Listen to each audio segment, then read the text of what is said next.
Hackers are the outlaws of the computer age. Snooping, stealing, spreading viruses. No one has a good word for them today. But it wasn't always so.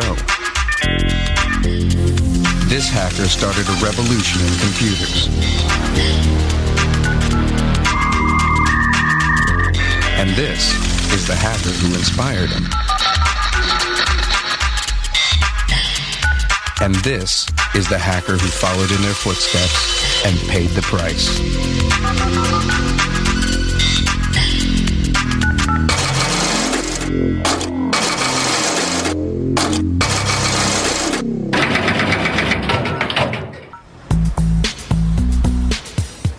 These three technological rebels are the pioneers of hacking. For Steve Wozniak, hacking is about invention. We were making a difference for humanity with these little small computers. For John Draper, experimentation. You know, take it apart and make it better, make it do different things, make it do cooler things.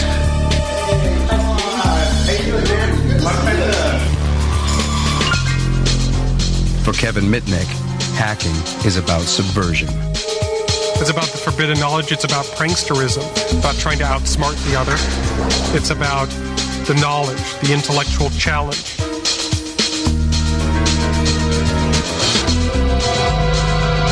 The word hacker actually had two meanings. Before it meant something about breaking into computers or something, it meant guy who sit all night long on any piece of borrowed equipment they can, trying to get programmed so ultimately perfect. Their stories reveal how hackers were the heroes of the computer revolution, but became outlaws in the world that they created.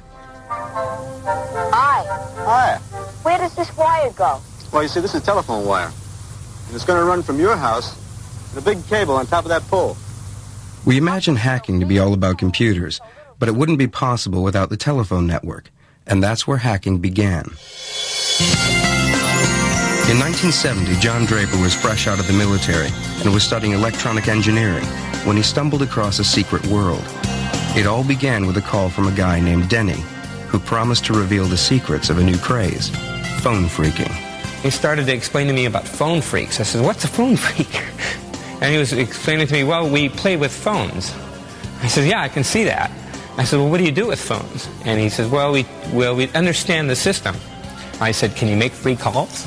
He said, well, why don't you come on over? I got a couple of friends over here that want to talk to you. I go to the door.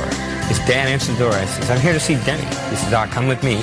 Takes me in his room, open up his room, and it's like pitch dark in there. He says, would you mind turning on the lights? Because they're all blind. They don't need lights.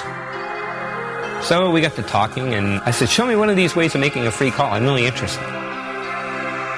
We knew, of course, that it was illegal, and I guess part of the thrill of it. And it wasn't really just to rip out the phone company. I mean, it was the technical challenge to be able to do it. At a time when calling long distance was a luxury, phone phreaks found a way of doing it for free. Telephone networks were controlled by tones. Getting in was easy, with the right equipment. It came in the shape of a free gift in a packet of breakfast cereal. This guy, right here, the Captain Crunch whistle.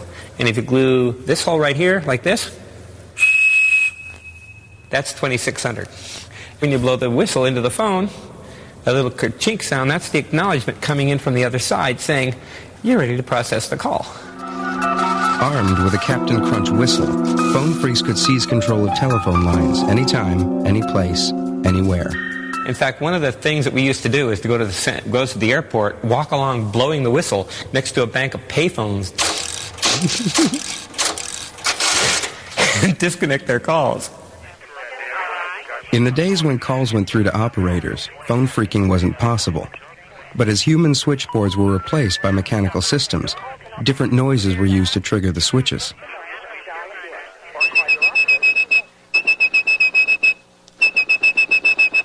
If you had perfect pitch like blind phone phreak Joe Engresia, you could whistle calls through the network. Let's see if I make it this time.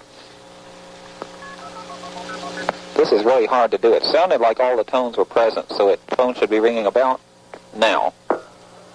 Okay, it hit the phone. It just takes a little while. He even showed off his skills for the local media. From his one phone to a town in Illinois and back to his other phone, a 1,000-mile phone call by whistling. Joe Ingressia says he used to do these things because he is fascinated by the technology. Those are the precursor to the hackers. Those are the founding fathers. For phone freaks like Captain Crunch and Denny, the telephone system was a huge technological playground full of sounds and switches to explore.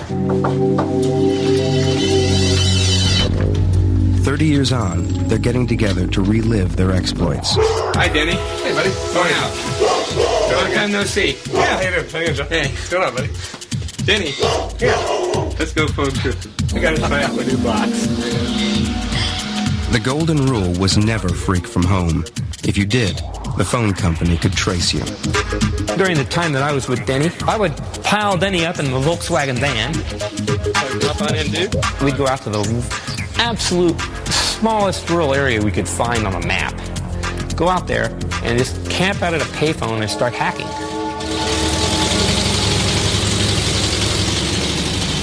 Once they knew the tones that controlled the switches, phone freaks could travel down the lines from exchange to exchange and from city to city. But they needed better ways to make the tones. This was where John Draper's engineering expertise came in. Phone freaking was about to go high-tech with the invention of a gadget called the Blue Box. First thing I did was build a Blue Box. The case you can get down at Radio Shack or anywhere else. It's just a standard old project case.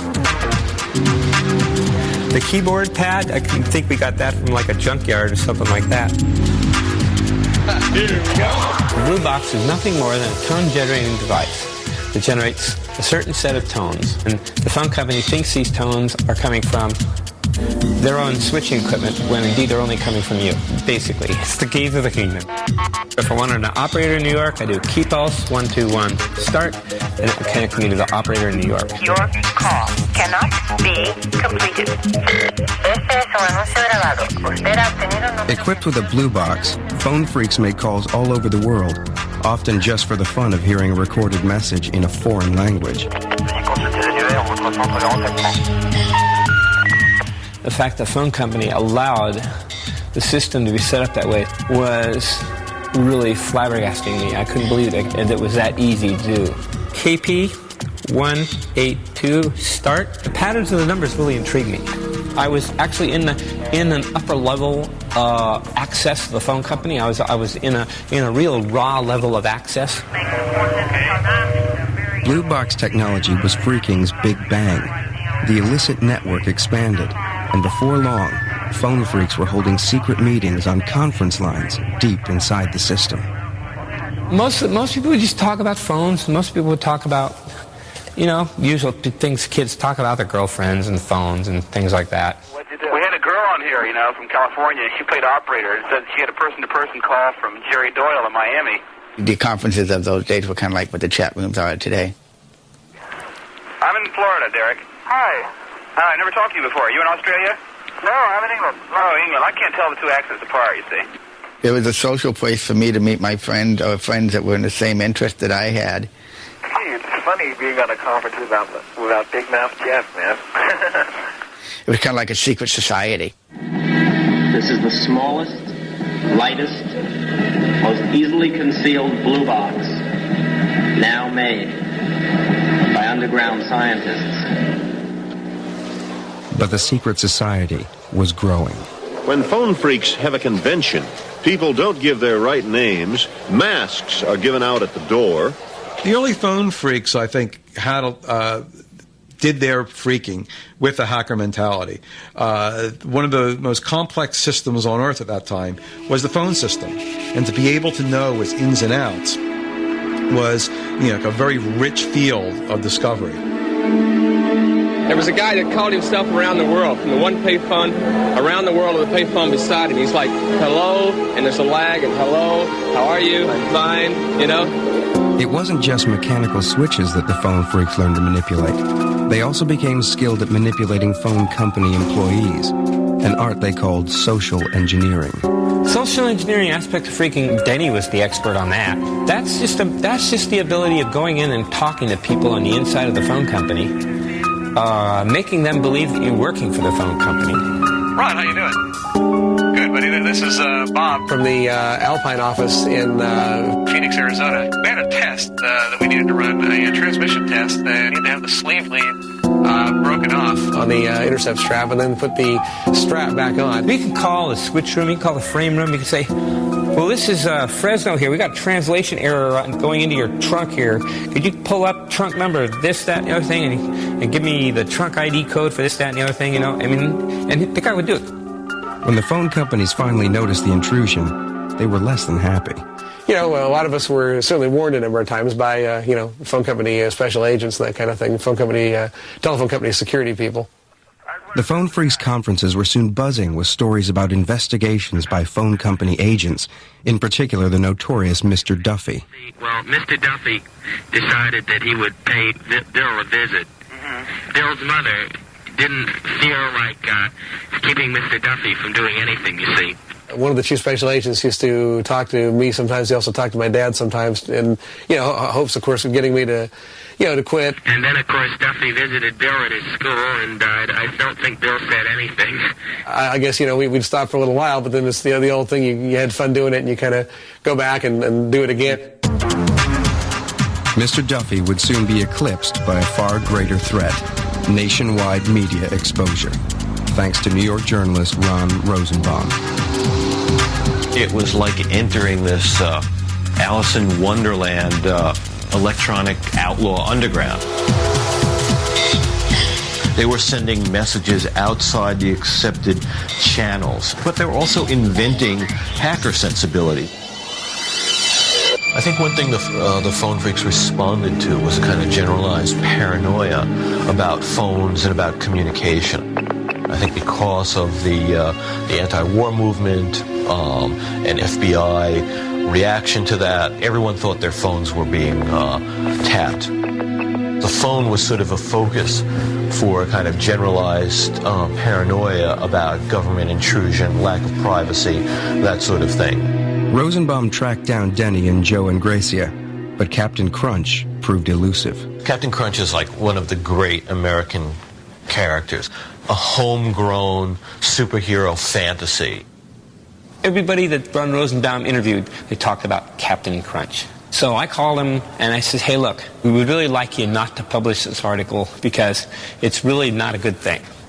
Captain Crunch was very worried about this because he kept telling me, whatever you do, I don't want this information to get into the hands of the radical underground, because he felt that it could paralyze the phone system in the U.S. and somehow bring upon nuclear surrender by the U.S. to the Soviet Union.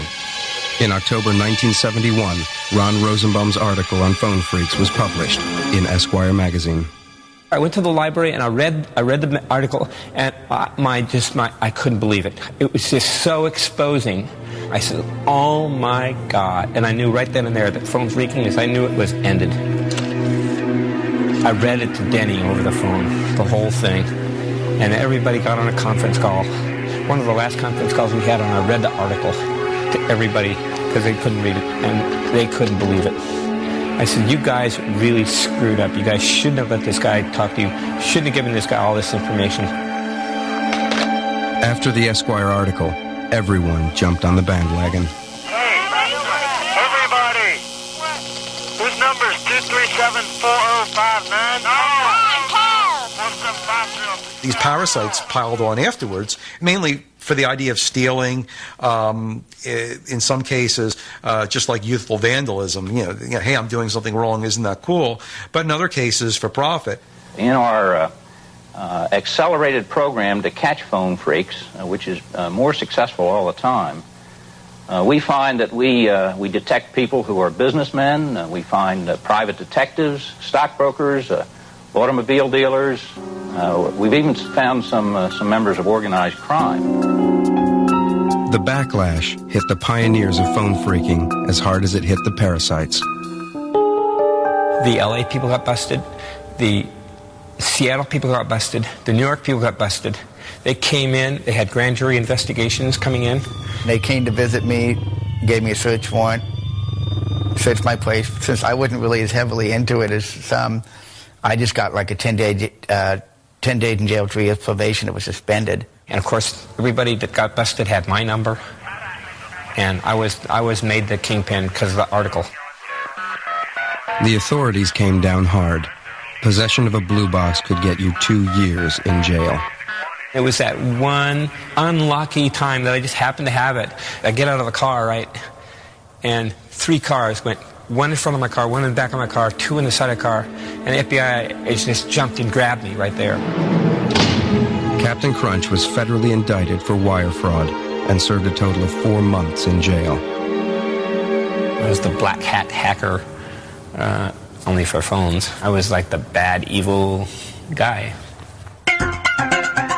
Phone phreaking was dead, but not buried. A worldwide revolution in technology was about to explode, and Captain Crunch would be there to inspire a whole new generation of hackers. Hacking had begun as the playful exploration of the phone network, but this was all about to change with the invention of the personal computer, a revolution in technology inspired by the hackers themselves. Key to the whole revolution was a young engineering student called Steve Wozniak, whose world had been turned upside down by the Esquire article on blue boxing. It was the most amazing article I'd ever read. It was about engineers and technical people like myself outsmarting phone companies and setting up networks that nobody imagined existed. Wozniak was so enthused by the article that he set about building his own blue box. At first, I was just sticking some chips of my own design into a little blank board and soldering wires onto them. So when I got the blue box built, some of the tones were right and some were wrong. So we started looking for Captain Crunch. After his cover had been blown by Esquire, John Draper was trying to keep a low profile. He'd even stopped his occasional appearances on local pirate radio. Everyone said John Draper was Captain Crunch. So we put a call into the radio station. We asked for John Draper to call us. And they said, oh, he dropped out of sight right after the Esquire article. And we knew we had the right one. 10 minutes later, the phone rang. I said, oh my God, this is bad news. It was him, and he said he'd come up to Berkeley to meet us in the dorm. And I felt like, like if you were bringing the president home. I kind of walked into this thing not really knowing what was going on, and wanted me to show him how to use the blue box. He just built it. This guy was supposed to be, in my mind, so suave with the girls. And when he showed up at the door, he didn't quite fit the image I had in my head. But he said, I am he, Captain Crunch. And I says, look, you guys, I really don't think I want to do this. He said, it's cool, it's cool. God, I felt like a hero. I said, well, I guess it'll be okay, because I'm in a dorm, and it'd be pretty hard to track any one person making this call. And Juan says, can we call the Pope? I said, I guess so. So I got the number of the Vatican, and we called the Vatican, and we asked for the Pope. And he said, well, the Pope's not available right now. It's like 4 in the morning. Started learning codes that night from John Draper and from other people, and techniques to use in talking operators into things, and started practicing on my own over the weeks and seeing what I couldn't accomplish. And I think I was kind of scared that I could get caught. A couple of weeks later, Wozniak's car broke down. Luckily, he and his college buddy Steve Jobs happened to have their blue box with them. We'll try to make a blue box call back to our friends in Berkeley because they can drive us home. And Steve made the blue box call, and the operator came on the line, and he hung up all scared. And he made the call again, and she came on the line, and he hung up. He was just scared, and a cop showed up. He was inside the phone with a box in his hand. Oh, my God. The cop probably thought we were like druggies because I had long hair. Steve managed to pass me the blue box, and I got it in my coat pocket. And said, what's this? Well, if you push the buttons, they all made tones. So I said, it's an electronic music synthesizer. The cop says, sounds out of tune to me. He says, what's the orange button for? That's the one you seize phone lines with. So Steve said, that's for calibration. He said, well, it needs calibrating. This is scary. We knew we were caught. They got us in their car, 2 cops in the front seat, Steve and I in the back, and the cop in the passenger seat turned around. And the cop hands it back to Woz and says, a guy by the name of Moog beat you to it. Moog synthesizer. While Steve Wozniak and Captain Crunch were messing about with phones, the big boys at the corporations in nearby Silicon Valley were making great advances in computer technology. But in the early 70s, computers were still vast impersonal machines, serving vast impersonal corporations. Computers were started, for code breaking, tracking missiles, wartime uses. And that really is the origin of where the modern computer came from. And then it moved to these big business database, applications. Computers had been seen as things to never touch, never even be in the same room with a computer. Keep your distance, but be reverent. Be very respectful of those who knew how to do it. But respect was in short supply. In the late 1960s, even computer engineers had a counterculture. They called it hacking. It was a radical approach to computers. Practical goals took second place to what hackers called the wild pleasure of exploration, a sentiment that phone freaks would recognize. Phone freaking was learning how to use a technology, how to penetrate and utilize and expand a technology in ways that weren't generally available to the general public. In the same way, computer hacking is pushing the frontier, learning how to exploit computers and get them to do things that people said simply couldn't be done. For computer hackers to get their kicks, they had to get their hands on computers, which at the time was easier said than done. I had told my dad in my first year of college, someday I will own a 4K Nova computer. And he said, Steve, it costs as much as a house. I said, then I'll live in an apartment. I'm going to have a computer someday in my life. When computers were vast number-crunching machines costing $5 billion to develop, the idea of having your own computer, a personal computer, was inconceivable. Why would anyone want his or her own personal computer? That's ridiculous. It's like wanting your personal atom bomb or something like that. The bomb came in the shape of a new piece of kit called the Altair 8800. An article in a technical magazine appeared introducing the Altair, which was a computer kit that you could build. This so excited a couple people in the Bay Area, they decided to form a club, even before the pieces of these computers were shipped out. Just to talk about them and share information about them. And they called it the Homebrew Computer Club. 30 people eventually wound up one night in March of 1975 to stand in a garage and look at this box. Among them was Steve Wozniak, and contained within this box was a network which would come to fascinate him even more than the telephone system. Sitting in a garage, rainy outside and dark, and the garage doors open to the outside darkness, and they started all talking about these computers going around. The Altair was pretty meaningless as a box. It came out, and once you put it together and flicked the switches, you got it to run, and then you said, well, gee, this is real nice, but what can I do with it? What they did with it was program it to play Daisy. 15 years earlier, computer engineers had coaxed the tune from a machine the size of a house. Now the hackers were doing it for themselves on a home-built kit computer. My interest from that first meeting just sprung up so strongly that every 2 weeks of my life, that was the most important thing I could do. The Homebrew Club quickly outgrew the garage. Computer hacking was catching on.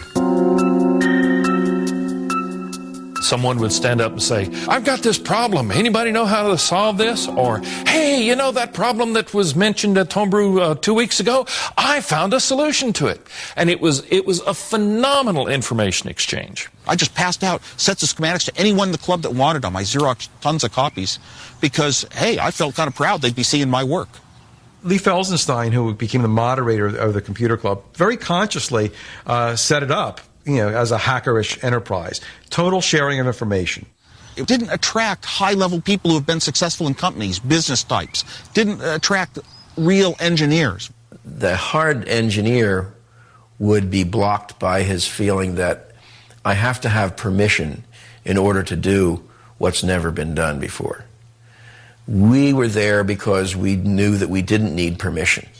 Hackers set out to achieve the impossible, to build their own computers. It was the lure of this was finally computer technology that you can actually have your hands on, you can actually control. Every time someone brought a computer, introduced a computer into the Homebrew Club, the first thing people would do is just rush up, take it apart, and learn everything about it, and just pester the designer with zillions of questions. You know, how does this work? Where's that, pin go to that pin? What kind of bus is this? Driven by their fascination for exploring technology, hackers didn't really care what their computers might actually do. Nobody had a practical reason why they wanted to have a personal computer. There were some excuses made up, like balance your checkbook, or keep recipes, or control things around the house. But almost nobody ever did that. That's function guilt. That's, well, I mean, do you ask somebody, well, yes, but what can you do with your model train? No, I play with it. I enjoy it. It's fun to diddle with it. It's fun to experiment. But out of experimentation came genuine advances. My head started drifting and thinking, and came up with a clever little trick that if I just took a bit of data and circled it around in a circle, it would, oddly enough, if I kept the timings exactly perfect and right, it would show up as color on a colored TV. It's my belief that the really important things we have on the computers came from the hackers. The homebrewers made computers do unthinkable things. They played games and music on them. They created graphics and drawing programs. At Homebrew, hacking was enjoying its golden age. Steve Wozniak labored day and night in his garage to produce his perfect computer. Woz, I believe, qualifies as the greatest all-around hacker. He could design the hardware, he could design the software right from the pencil and paper level and make it go. If anybody ever looked at my circuit, they would start to see that, whoa, this guy doesn't just do straight designs like you're taught. He could see things that other people don't see, and make connections that other people don't make. What I love about hackers is that they have a different, maybe enhanced way of looking at the world to make those kinds of connections. Hackers would experiment with any hardware or software they could get their hands on, even if they didn't own it. But not everyone was into the idea of sharing. In 1976, the Homebrew Club received a stinging letter from another computer pioneer. As the majority of hobbyists must be aware, most of you steal your software. Who cares if the people who worked on it get paid? Most directly, the thing you do is theft. In what became a key moment in the history of the computer industry, Bill Gates wrote an angry letter to the homebrew people saying, wait a minute, I wrote this for money. You can't distribute this. This isn't free. This is work. Bill Gates' letter was a sign of things to come. Personal computers were about to become big business, as Steve Wozniak found out when his garage invention became the first Apple computer. In inventing the Apple I, he really didn't care about inventing a product. He just wanted a computer that would work the way he wanted it to, that had all the peculiarities to it and all the design features in it that a computer hobbyist would like to have. Steve Jobs, his high school buddy, who didn't do the hardware or the software, said, oh, hey, we could sell these things. And Woz says, well, cool, man. Wozniak and Jobs' new company quickly followed the Apple I with the Apple II. Woz's hobby computer was transformed into the hottest consumer product around. The Apple II introduced the idea that it was completely in a plastic case like a hi-fi or a radio that you bought. You just take it home and turn it on and it starts working. Assembling the first apples by hand in Woz's bedroom, it had looked like a bit of a long shot. But the balance sheet at Apple soon told a different story. I got a phone call from Steve, and he said, guess what? I got a $50,000 order. When you're putting up a few $100 each, wondering if you're getting your money back, and he says he's got a $50,000 order, it is such a huge shake in your world. What? By 1982, Apple sales had reached over $500 million a year. But hacking and business were not compatible. The days of the Homebrew Computer Club were numbered. Maybe I went to a few more homebrew meetings, but pretty much it started becoming not the big thing in my life. The big thing in my life started becoming more and more Apple Computer, the company. Now I had to put, more of my full-time energy into things that were going into products being sold. with companies like Apple forming and becoming serious businesses, secrets became introduced into it. You couldn't tell your colleagues in the Homebrew Computer Club what your product plans were, what you were working on, because competitors might be there and they would say, oh, Apple's doing that, let's get a similar project going ourselves. I think it ultimately led to the end of Homebrew. The Homebrew Computer Club met for the last time in 1986, leaving behind not just Apple, but 23 computer companies founded by its members. Hackers could claim to have created the modern world, but it was a world in which they would no longer be welcome.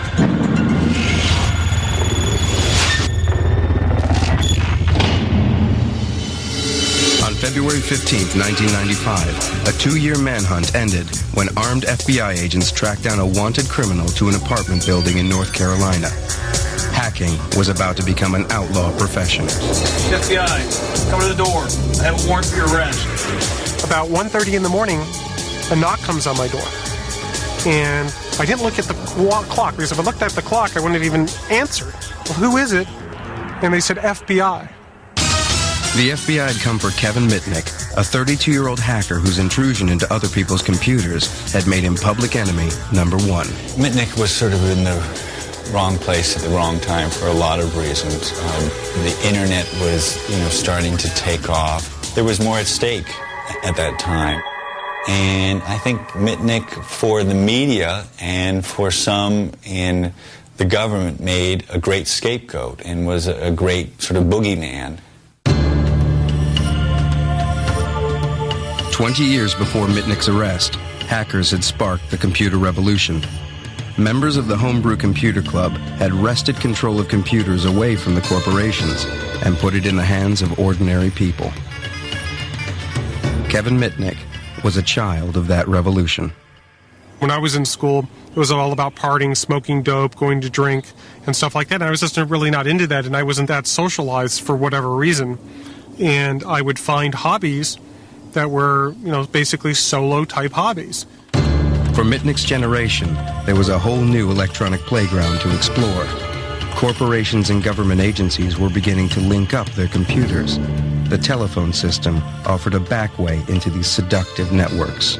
It was the network was the universe. Star Trek. Going where no man has gone before. The computer network, the phone network, going where no hacker has gone before. He didn't have his own computer, and he started hacking at Radio Shack stores and actually was using the modems and the Radio Shack computers to break into computers in other places. The new generation of hackers took their inspiration from electronic outlaws of an earlier age, like the phone freak Captain Crunch. He was like somebody even that I looked up to because of his intelligence and because of his ability and his knowledge about the telephone system. Like the phone freaks, Mitnick employed a range of skills to achieve his hacks. Just as important as technical know-how was social engineering, the ability to wheedle or trick useful information out of unsuspecting employees. But Mitnick took things a stage further. At age 17, he and his friends bluffed their way past a guard into the headquarters of the telephone company and stole important technical manuals. It was like we were in the candy store, right? We wanted to read all the manuals to figure out how this whole system worked. The offense earned him a juvenile sentence. The phone company was just irked that somebody had the audacity or the chutzpah to go do this type of stuff and didn't care about their security procedures, and their security procedures were ineffective. Mitnick's arrest set the pattern for the future. Kevin kept getting in trouble. Kevin had this really remarkable ability to keep getting arrested. Mitnick wasn't the only one getting into trouble. NASA officials in Huntsville realized in late June unauthorized people had recently and repeatedly penetrated a computer at Marshall Space Flight Center. They were smart enough to, in effect, erase the log-in, log-out file. The hackers, as they call themselves, were not only smart, they were arrogant. They left messages on the computer such as, "You can't catch me." It's almost a biological thing. People are hardwired to be hackers or not to be hackers, and you can see it in kids. Some kids just take to computers as saying, "Oh my God, this is a way that I can finally express this part of myself." The phone taps led the FBI to the homes of 4 teenagers, all of whom attend an exclusive high school. That's where Michael Strickland says he got the NASA computer number. And it was listed on the list as a regular Huntsville modem number, which was obviously a mistake, but I just decided to give it a call. The term hacking began to become affected by people who weren't infused with a hacker spirit doing break-ins. There were these teenage computer break-ins that managed to get hold of passwords or use system weaknesses to get into other computers. It took a Hollywood movie to turn irritation into panic. All of a sudden, there's this movie that becomes a #1 box office hit of War Games, and that really glorifies the ability to use computers to break into these very powerful systems and almost start World War III. The meaning of the term hacker flipped overnight. A hacker was a pimply-faced kid who had enough savvy to attack a computer network belonging to a large military organization. The thrill was being somewhere where you shouldn't be and trying to remain undetectable. It's about the forbidden knowledge. It's about pranksterism, about trying to outsmart the other. It's about the knowledge, the intellectual challenge, circumventing certain computer security measures. It's about, an escape, too. As the computer network expanded, so did Mitnick's passion for exploration. He was now in the habit of leaving his wife, checking into a cheap motel, and hacking 24/7. With the advent of the internet, there was no holding him back. To this day, the internet is difficult to secure because it was really built to get those pieces of information moving around without encumbrances. And, it was built on open principles. You can't own the IP protocols that run the internet, so everyone could use them. But times were changing fast. Hacking's frontier days were over. The internet was set to become a tool of business. Hackers were no longer welcome. Back in the late 70s and early 80s, computer hacking was actually encouraged. It was the cool thing to do. It wasn't really looked at as a crime, but as a cutesy pranksterism type hobby. And as society changed around me, because I was just so into phone phreaking and computer hacking because of just the passion and the interest that it had for me, that I completely ignored how society was changing around me. The exploits of hackers like Mitnick became a problem for law enforcement. Things had changed. This wasn't the world of the homebrew computer club. Hacking was a matter for the FBI. Cybercrime has gained a higher profile as computers and the internet have become more pervasive, and we've gotten a lot more complaints. But this was a new kind of crime. There were no broken windows, getaway cars, or fingerprints. We've had to keep pace with not only the new technology, but the new innovative techniques of the perpetrators. Undeterred, Mitnick chose bigger and bigger targets. In 1988, he hacked into the network of computer giant DEC and copied details of top-secret software. Before long, the FBI were onto him. We opened an investigation into his theft of developmental operating system software from Digital Equipment Corporation, and he was arrested in 1988. Pled guilty in 1989 and subsequently sentenced to federal prison time. DEC claimed the dark side hacker had caused $4 million of damage. In court, Mitnick realized just how frightened the world had become of hackers. I had a federal prosecutor walk into court and tell a federal magistrate that if Mr. Mitnick got near a telephone in the prison that inmates could use to make collect calls, that he could start a nuclear war. And I'm sitting there in court, right? I'm going, well, the judge isn't that stupid. The judge really believed a lot of the hype in the case and put him in solitary confinement. So he threw me into solitary confinement for 8 months based on some fear that I could start a nuclear war from the payphone. He had, I believe, at most an hour out of his cell during a 24-hour day in shackles. And Mitnick was extremely bitter about this.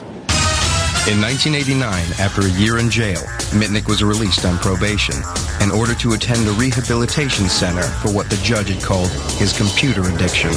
Eventually, he was allowed home to his father's apartment, but he was a marked man. The phone company were monitoring all 3 of my dad's telephone lines at our apartment. I wanted to find out who was behind it all and why. So I figured out who the investigators were at Pacific Bell that had this equipment set up.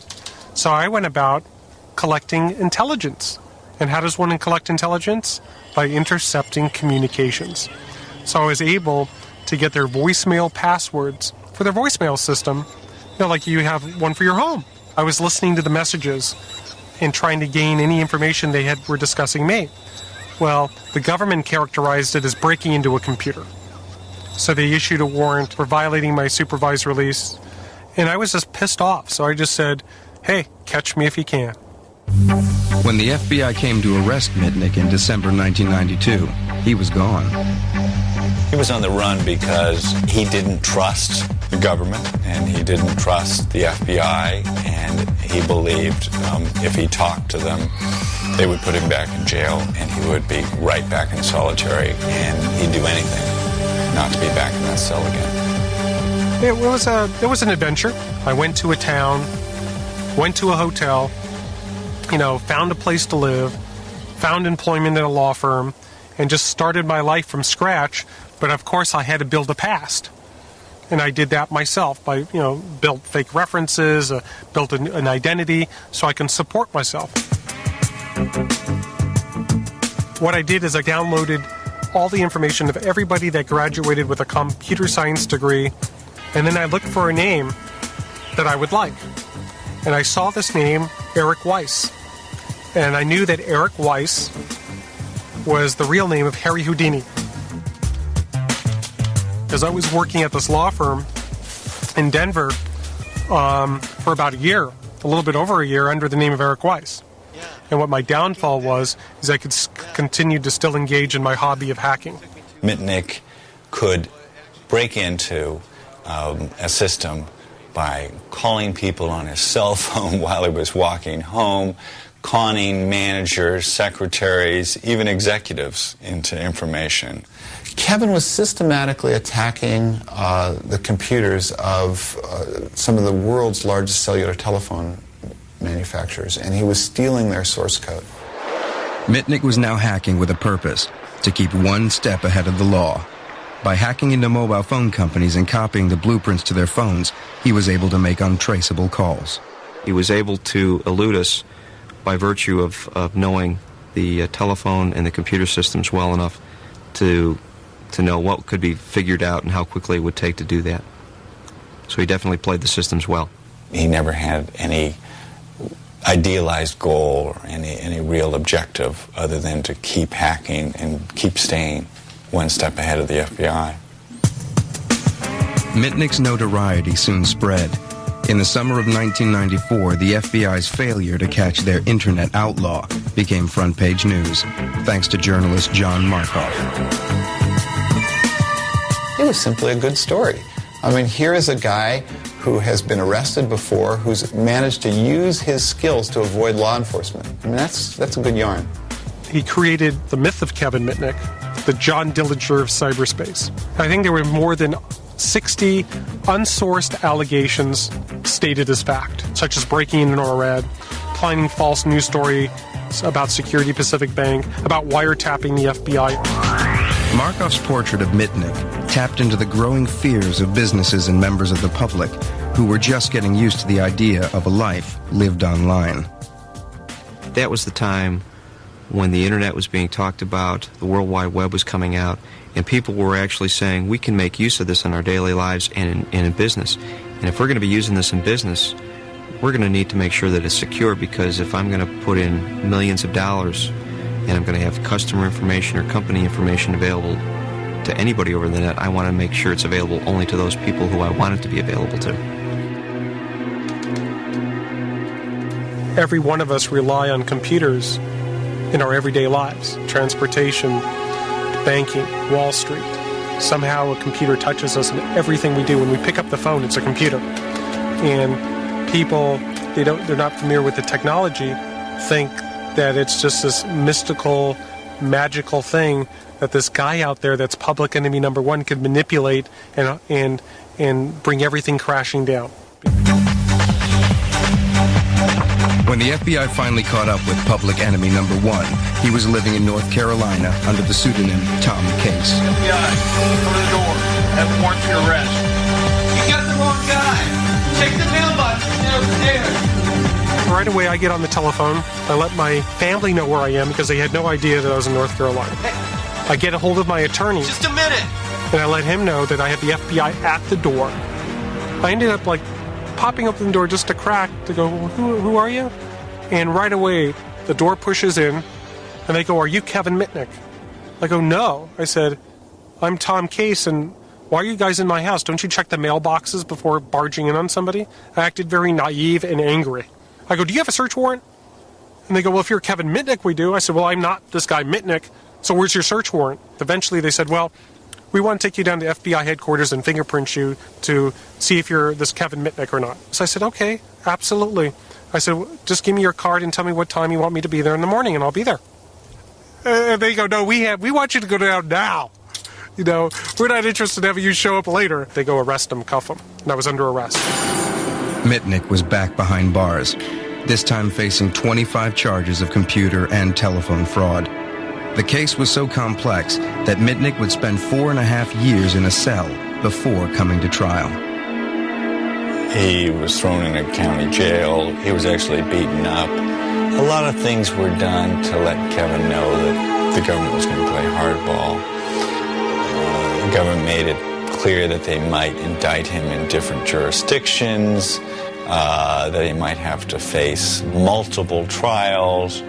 He did not get the evidence against him for a very long time. The only trial Kevin Mitnick got was in the New York Times and in the media. Mitnick stood accused of stealing $80 million worth of software from the companies he had hacked. In his defense, he laid claim to the hacker's ethos. Copying software was not theft.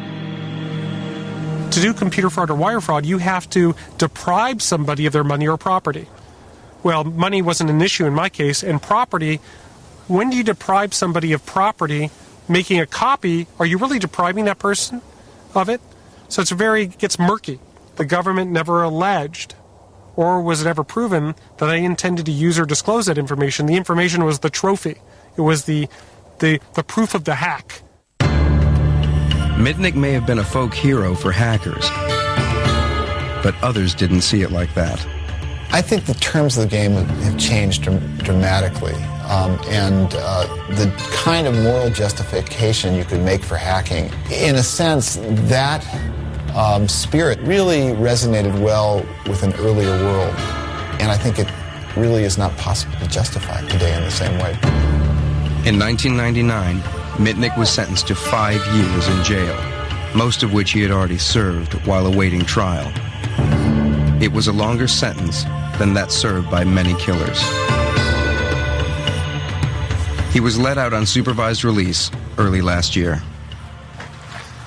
So I'm under such stringent conditions of supervised release that if I were to touch this computer, I would probably get sent back to federal prison.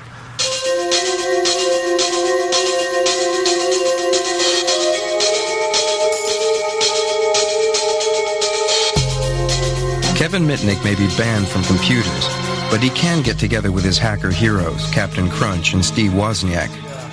It's more sensationalist to make it sound like hackers are a threat to our lives and our securities and our money and everything in the world. And people who don't understand, curious minds, there's always going to be a group of bright kids that are a little bit technical and start looking beyond, what if this, what if that? These pioneers find it hard to come to terms with hacking's outlaw status.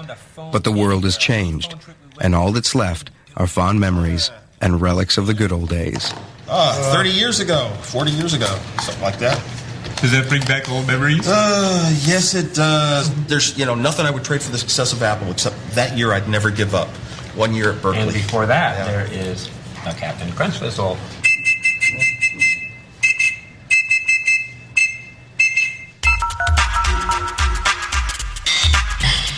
Up next, join the Mad Boys of Pizza, followed by the antics of Kyle, Stan, Kenny and Cartman in South Park.